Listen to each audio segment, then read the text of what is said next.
Ce soir, visite historique du président américain Joe Biden à Ottawa. On analyse les attentes avec notre panel de journalistes. Le député Han Dong se retire du caucus libéral à la suite d'allégations du réseau Global. Réaction de l'ex-ambassadeur du Canada en Chine, Guy Saint-Jacques. Les sommets Biden-Trudeau et protectionnisme, les demandes de l'Association des manufacturiers et exportateurs du Québec. La PDG Véronique Proulx est avec nous.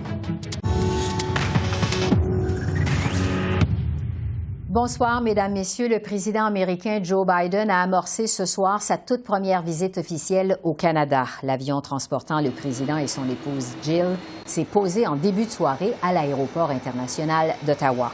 Le couple présidentiel a été accueilli, entre autres, par la gouverneure générale du Canada, Mary Simon.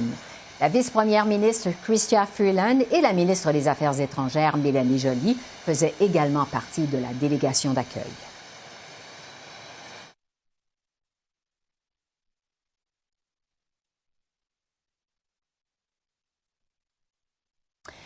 J'analyse cette visite historique du président Biden avec les journalistes Joël Denis-Bellavance, Catherine Lévesque et Yves Malo qu'on retrouve de façon virtuelle. Alors, bonsoir à vous trois. Bonsoir. Donc, c'est une visite de tout au plus 24 heures du président Biden avec un menu quand même assez chargé. Le gros va se passer demain. Mais selon Radio-Canada, il y a une entente qui pourrait même être annoncée sur le chemin Roxham. Joël Denis, qu'est-ce que vous pouvez nous dire là-dessus? Bien, ça va surprendre bien les gens parce qu'au départ, on avait beaucoup minimisé les chances d'obtenir une telle entente. Je me rappelle, j'étais à Hamilton lors du cabinet fédéral et on disait qu'il était peu probable qu'il y ait une entente d'ici la venue de M. Biden. Et or, on semble avoir mis les bouchées doubles tant du côté d'Ottawa que de Washington pour convenir ou arriver à une entente. Je présume qu'il y a eu une forme de donnant-donnant. Ça veut dire que le Canada a donné quelque chose pour s'assurer d'avoir cette concession de la part des Américains parce que c'était pas la priorité des États-Unis de régler le dossier du chemin Roxham. Il semble qu'on a travaillé très fort en coulisses. Catherine, il faut dire que le premier ministre Trudeau avait s'était déjà avancé quand même là-dessus hier. Il avait ouvert la porte. Il avait dit précisément, on va peut-être avoir quelque chose à annoncer. À quoi vous vous attendez concernant le chemin Roxham? Moi, j'userais peut-être plus de prudence, en fait, parce que justement, je me dis, il semblerait qu'on ait les fondations pour une entente, mais il faut encore que les deux se parlent, que Justin Trudeau et Joe Biden se parlent dans les yeux, discutent finalement des termes de cette entente-là. Alors là, reste à voir si on aura une entente, est-ce que ce sera annoncé demain? Est-ce que ce sera annoncé un peu plus tard? Là? C'est vraiment, c'est ce qu'on ne sait pas à ce moment-ci. Alors oui, moi, je m'attends certainement à ce qu'il y ait certaines concessions, pas à ce qu'on ferme le chemin Roxham en tant que tel, mais à ce qu'on voit, qu'on ait peut-être un autre passage, que le Canada accepte finalement d'avoir des migrants et qu'ils entrent ailleurs, finalement, au pays. Là, donc, justement, vraiment casser cette mauvaise habitude, finalement, qu'ont eu certains migrants d'aller directement au chemin Roxham, et d'aller ailleurs, à la place. Il y a sûrement des détails à fignoler. C'est le moins qu'on puisse dire. Et Yves, est-ce que vous pensez qu'on va avoir une annonce, justement, durant la visite du président Biden, d'ici à demain? Probablement, à tout le moins, des bases d'une entente, pas nécessairement l'entente au complet. Mais vous savez, si c'est le cas, ce serait une très grande victoire pour Justin Trudeau parce que les migrations irrégulières au nord, c'est une préoccupation bien davantage du Canada que des États-Unis. Alors, si une entente est intervenue, je pense comme mes deux collègues, il n'y a rien de gratuit dans la vie, c'est parce qu'il y a une contrepartie. Est-ce que cette contrepartie pourrait être, par exemple, une plus grande implication du Canada dans le dossier d'Haïti? Pas impossible, il faudra voir, mais clairement, avant de crier victoire, il faut voir qu'est-ce que le Canada aura donné en retour d'une telle entente. Sur les autres priorités qui vont être discutées pendant cette visite, évidemment, on va revenir sur l'affaire du député Han Dong dans un instant. Mais Yves, je vais rester avec vous. Est-ce que le dossier de l'ingérence étrangère va être au menu, selon vous? Et si oui, on pourrait s'attendre à quel genre de discussion entre Justin Trudeau et Joe Biden? Ça pourrait faire partie des discussions parce que, clairement, pour les États-Unis, qui est de l'ingérence chinoise dans les élections canadiennes, ça peut être une préoccupation. Mais sûrement pas pour donner des leçons, parce qu'au chapitre des leçons, les États-Unis sont bien mal placés. Rappelez-vous simplement cette élection de 2016 où ça a été largement documenté qu'il y a eu ingérence russe dans ces élections, peut-être même aussi celle survenue 4 ans plus tard. Alors, s'il y a discussion, c'est sans doute pour trouver des moyens de contrer le phénomène bien davantage que pour adresser des reproches. Alors, s'il y a de ces discussions, ça risque quand même d'être un survol que des discussions en profondeur. Joël Denis, dans la presse d'aujourd'hui, vous mentionnez quelques sujets. Haïti, Yves en parlait il y a un instant, les changements climatiques, la sécurité. Quelles autres priorités vont être discutées pendant cette rencontre? Dans le cas de M. Trudeau, sa priorité, c'est les questions économiques. Préserver l'accès des entreprises canadiennes au marché américain au moment où il y a quand même des politiques assez protectionnistes à Washington. On a juste à penser à l'Inflation Reduction Act qui comprend des investissements colossaux pour attirer des entreprises qui œuvrent dans le secteur de l'énergie propre. Par exemple, on veut rapatrier la production de semi-conducteurs. Donc, il faut faire en sorte que le Canada soit inclus dans la chaîne d'approvisionnement et non pas exclu parce que ce serait très dommageable pour les entreprises canadiennes. Donc, M. Trudeau doit mettre l'accent sur les questions économiques. C'est d'ailleurs les principales demandes des gens d'affaires, mais aussi, je pense, des provinces, parce que sans un accès privilégié au marché américain, notre économie pourra en souffrir.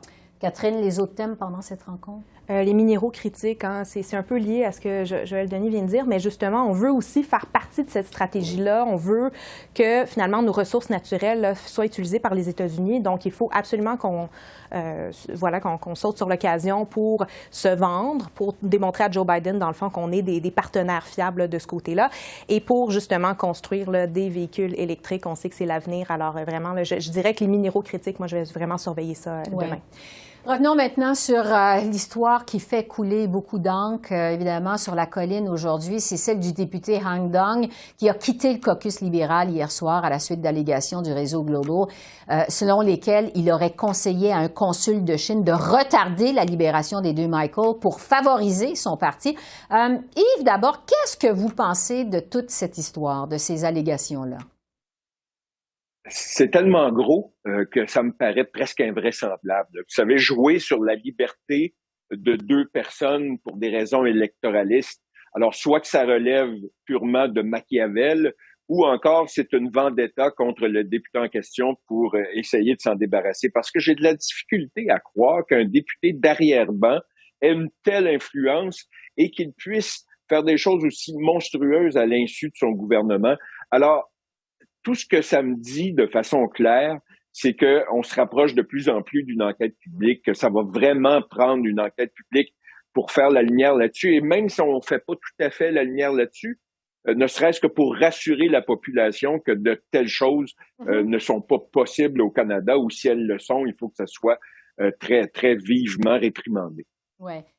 Joël Denis, Yves dit c'est tellement gros que ça paraît invraisemblable. On peut se demander aussi comment on explique cette affirmation du réseau Global selon laquelle le député Dong aurait conseillé à la Chine de retenir les prisonniers, les deux Michael, pour pas nuire, pour pas aider les conservateurs. C'est quand même assez bizarre. C'est assez bizarre. On cherche la logique dans ça. Quelle serait la logique électorale dans cette affirmation? Donc, pour beaucoup de gens, ça soulève beaucoup de questions, justement. Et on ne peut le répondre jusqu'ici. Je suis d'accord avec Yves. Je pense que ça va peut-être faire pencher la balance en faveur d'une enquête publique indépendante. Et vous savez que le rapporteur spécial, M. David Johnston, a jusqu'au 23 mai pour recommander si oui ou non on doit avoir une enquête publique. Et je pense que cet élément va faire pencher la balance. Autre élément à noter, Esther, je pense rapidement, c'est que M. Dong n'est pas le seul député à avoir quitté un caucus d'un parti au pouvoir. À Toronto, il y a également un député qui siège dans la même région, je crois, M. Kerr, K-E, son dernier nom. Et il a été exclu également du caucus du Parti progressiste conservateur du gouvernement de Doug Ford. Donc, ça s'est passé sur la scène provinciale, mais aussi sur la scène fédérale. Donc, je vous dis, il n'y a pas de fumée sans feu, mais je demeure quand même à avoir des preuves avant d'en arriver à une conclusion vraiment ferme à ce sujet. Ouais. Catherine, qu'est-ce que vous en pensez de toute cette histoire? Moi, ce qui m'a marqué, et c'était aussi dans le reportage de Global News, c'était le fait que le bureau du premier ministre n'était pas au courant que M. Dong, qui a effectivement parlé aux diplomates en question, a eu cette conversation-là. Donc, M. Dong, évidemment, dit que c'était pas... il a dit le contraire, il voulait libérer les les deux Michael. Là. Il ne voulait pas les enfermer plus longtemps. Mais quand même, je pense que ça fait aussi pencher la balance là, pour que M. Dong se retire du caucus libéral. Peut-être que le bureau du premier ministre, disons, n'a pas aimé là, être confronté à de telles allégations, mais aussi de savoir là, qu'il y avait eu cette conversation. Oui, j'ajouterais rapidement aussi, il semble que le SCRS, ça fait un bout de temps qu'ils suivent M. Dong, ses traces.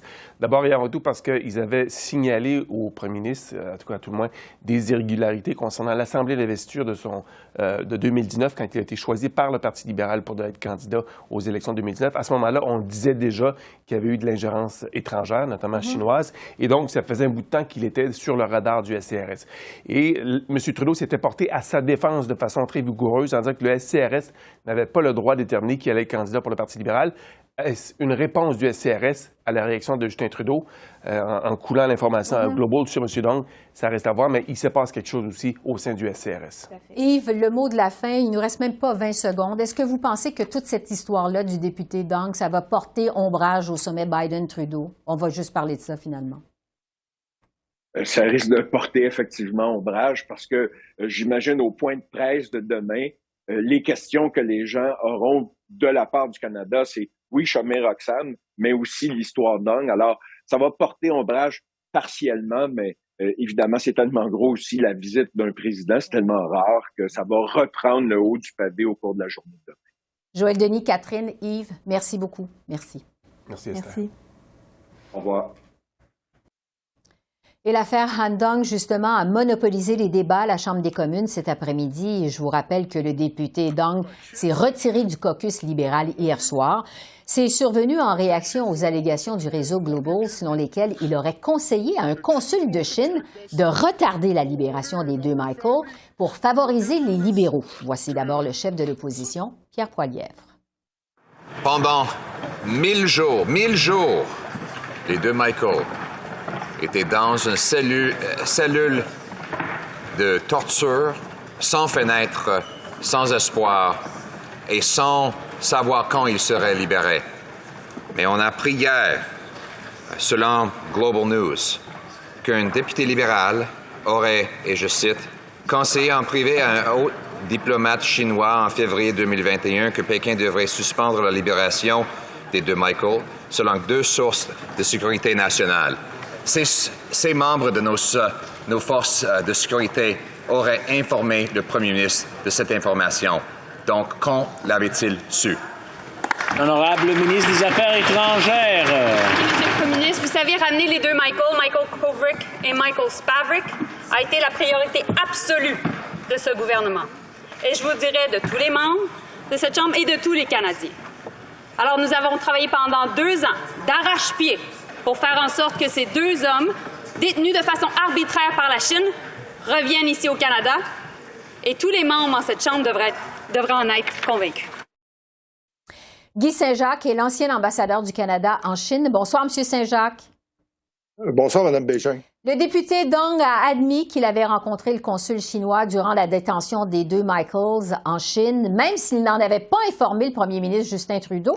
Je vous demanderais d'abord, est-ce que ça vous semble possible qu'il ait pris cette initiative-là de lui-même?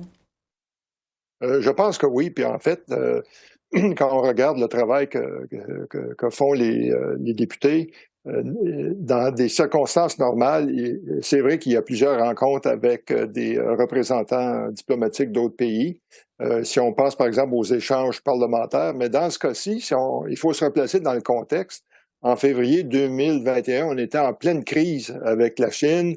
Nous détenions Mme Meng Wanzhou. Il détenait depuis 2 ans et 2 mois les deux Michael. Et donc, ça me surprend un peu qu'il ait pris l'initiative de lui-même d'aller discuter de ce sujet-là avec le consul chinois. Oui. Vous avez dit que si toute cette histoire est vraie, on peut parler presque de trahison, mais est-ce qu'on peut vraiment justement se fier à ces allégations-là? Parce qu'après tout, ça provient de sources confidentielles du SCRS. Oui, bien en fait, c'est ça. Je dirais que si ça s'avère vrai, c'est un acte répréhensible, regrettable et inadmissible.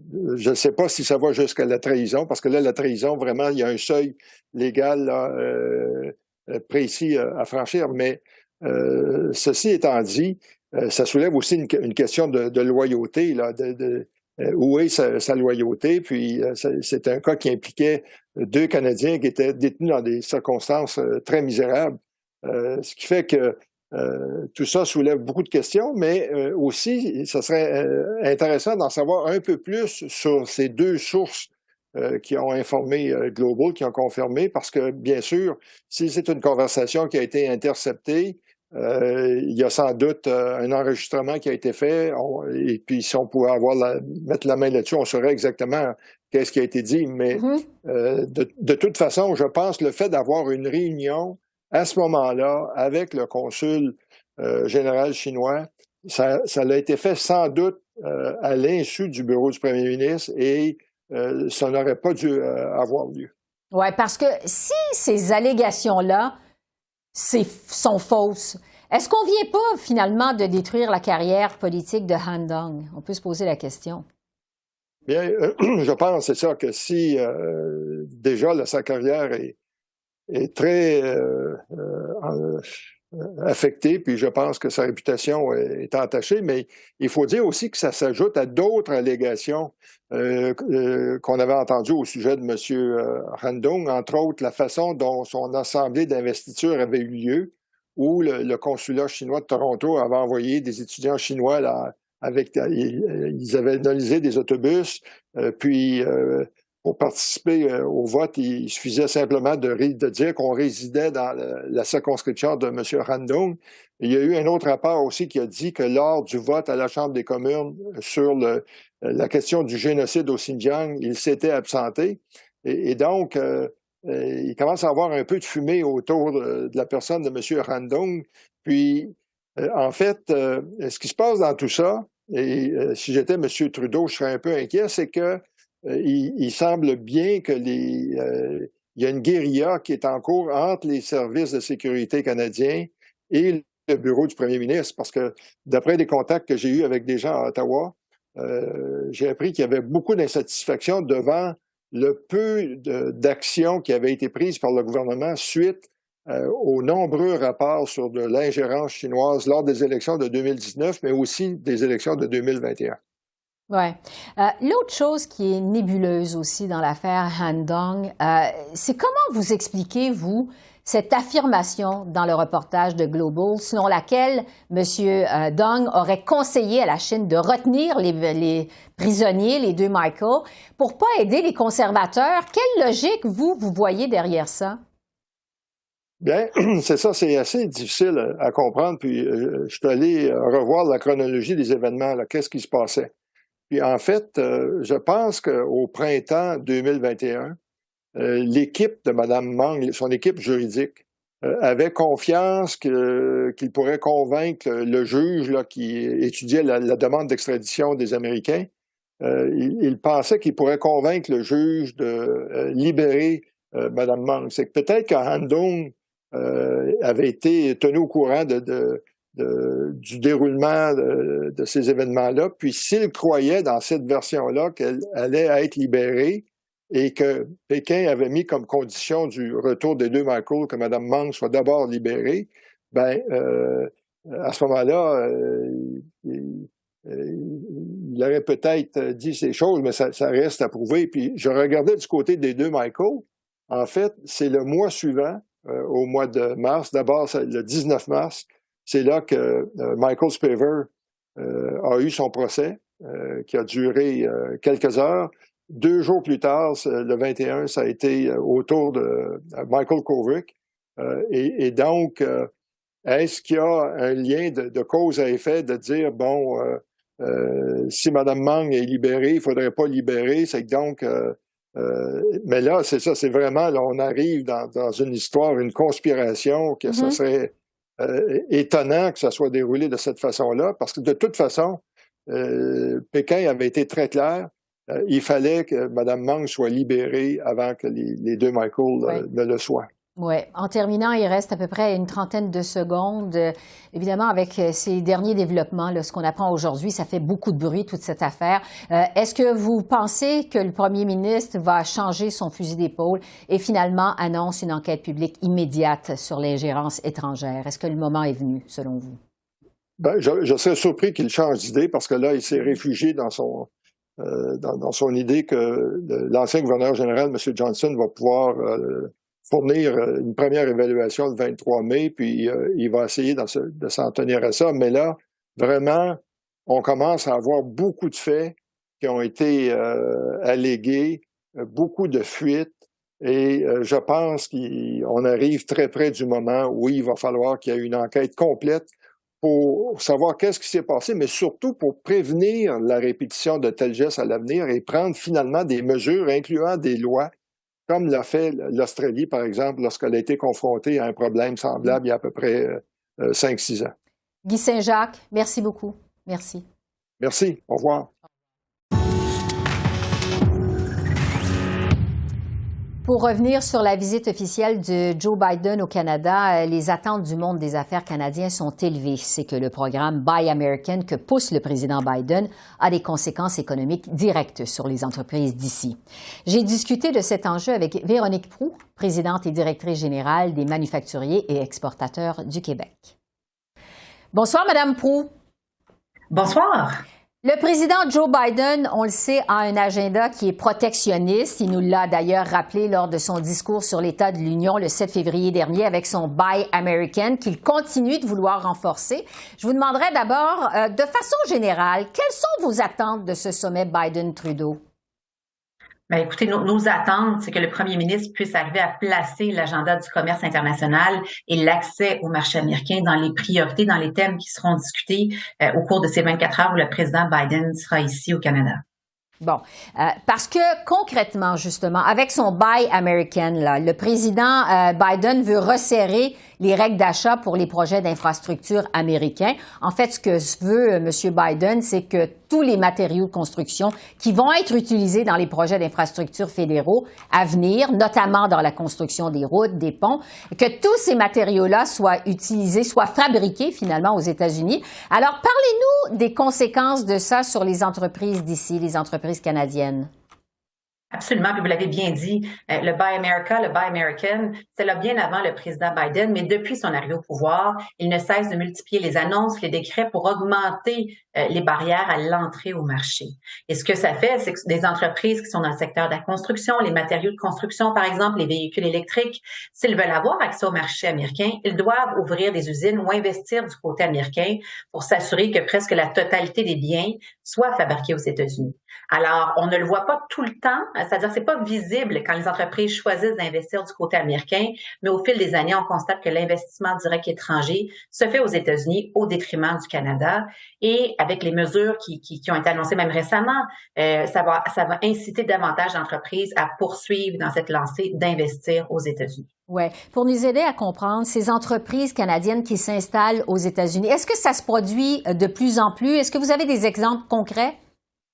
Ben, je vous dirais que chaque fois qu'il y a des mesures protectionnistes qui sont ajoutées en lien avec le Buy America, Buy North American, on a plus d'entreprises qui vont du côté américain pour s'implanter et avoir accès au marché. Donc, on peut penser à des gens qui sont dans le secteur de la construction, des matériaux pour les routes, les matériaux pour le transport. On peut penser à Lion Électrique, qui publiquement, qui s'installe aux États-Unis, qui l'a dit ouvertement, pour avoir accès au marché américain.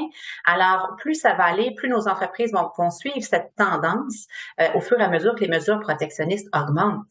Ouais. Alors, encore une fois, ce sont des investissements qui se font aux États-Unis au détriment du Canada. Et on le sait à quel point au Québec, au Canada, on a un retard de productivité dans nos usines, on sous-investit. Et là, bien sûr, ça met encore plus de pression, ces mesures protectionnistes qui ont été annoncées. Oui. Il y a aussi tout le plan de réduction de l'inflation. C'est un plan qui est colossal de plus de 370 milliards de dollars. Monsieur Biden, donc, veut revigorer le secteur manufacturier aux États-Unis et accélérer la transition vers les énergies propres. Est-ce que vous avez des craintes par rapport à ce plan colossal, donc, du président Biden? Absolument. Puis vous l'avez dit, l'Inflation Reduction Act, c'est plus de 300 milliards en programme, en mesures fiscales pour vraiment attirer l'investissement aux États-Unis, l'investissement industriel, mais l'investissement, je vais appeler ça l'investissement vert aussi. Donc, la question de l'économie verte, la décarbonation de notre industrie. Et ce sont des sommes immenses avec lesquelles le Canada ne peut pas compétitionner. Alors, c'est clair que ça va se faire au détriment des investissements canadiens. Et je vous dirais que depuis l'annonce l'été dernier, les grandes entreprises qui ont un pied de chaque côté de la frontière, c'est clair qu'ils réfléchissent à faire leurs investissements du côté américain parce que les programmes et les mesures sont tellement attractifs. Et en même temps, quand tu es aux États-Unis, tu as accès à un très grand marché, tu te rapproches de ton marché. Donc, le président Biden est vraiment en train de mettre en place tous les ingrédients essentiels pour développer, pour mettre en place une stratégie industrielle, pour développer une industrie manufacturière très forte et en même temps attirer les investissements, que ce soit du Canada ou de d'autres pays. Alors, pour le Canada, c'est bien très difficile compte tenu de notre proximité, mais on demande quand même au gouvernement fédéral, à la vice-première ministre Freeland la semaine prochaine, lors du budget, de mettre en place des mesures fortes à la hauteur de ce que le Canada peut faire pour envoyer un signal très fort aux entreprises canadiennes qu'elles peuvent investir ici, qu'elles doivent investir ici. Oui, ça m'amène à vous parler de la chaîne d'approvisionnement parce qu'on sait que toute la chaîne d'approvisionnement sur le marché nord-américain, et c'est vraiment très fortement intégré. Il y a aussi des conséquences des politiques de M. Biden sur les chaînes d'approvisionnement. Absolument. Et quand on parle de chaînes fortement intégrées, on peut penser au secteur automobile qui est le meilleur exemple. Les pièces peuvent faire l'aller-retour plusieurs fois entre le Canada et les États-Unis avant d'être assemblées dans un produit final. Alors, ça démontre à quel point nos chaînes d'approvisionnement sont intimement liées, intimement intégrées. Alors, quand des mesures protectionnistes, bien sûr, s'invitent, ça rajoute beaucoup de complexité dans nos relations commerciales. Et je pense que le premier ministre Trudeau devra placer encore une fois cette conversation au cœur des discussions.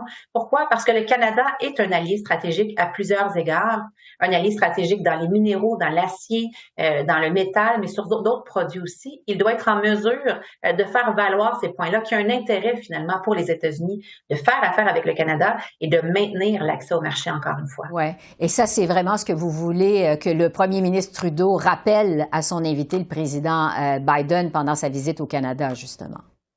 Absolument. Il faut se rappeler que les États-Unis, c'est notre principal partenaire commercial.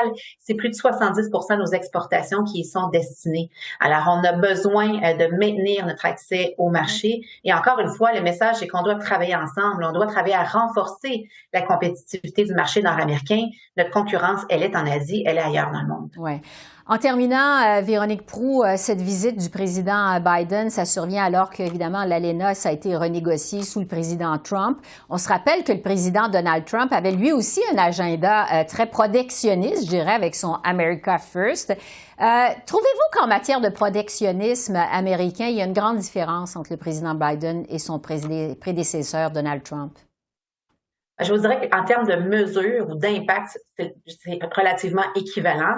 La différence, c'est que le président Biden est plus prévisible que le président Trump dans les annonces et dans ce qui peut être attendu en termes de mesures protectionnistes. Ce n'est pas une surprise pour les gens d'affaires de voir ce que le président Biden est en train de faire, mais c'est toujours préoccupant et ça a bien sûr un impact sur notre compétitivité et sur notre productivité ici au Canada. Donc, un défi pour le Canada, comme vous dites. Véronique Proulx, merci beaucoup. Merci. Merci à vous. Au revoir. Au revoir. Alors voilà, c'est comme ça qu'on a vu l'essentiel de l'actualité de ce jeudi 23 mars sur la colline parlementaire à Ottawa. Demain, toute notre émission portera bien évidemment sur la visite officielle du président Biden au Canada.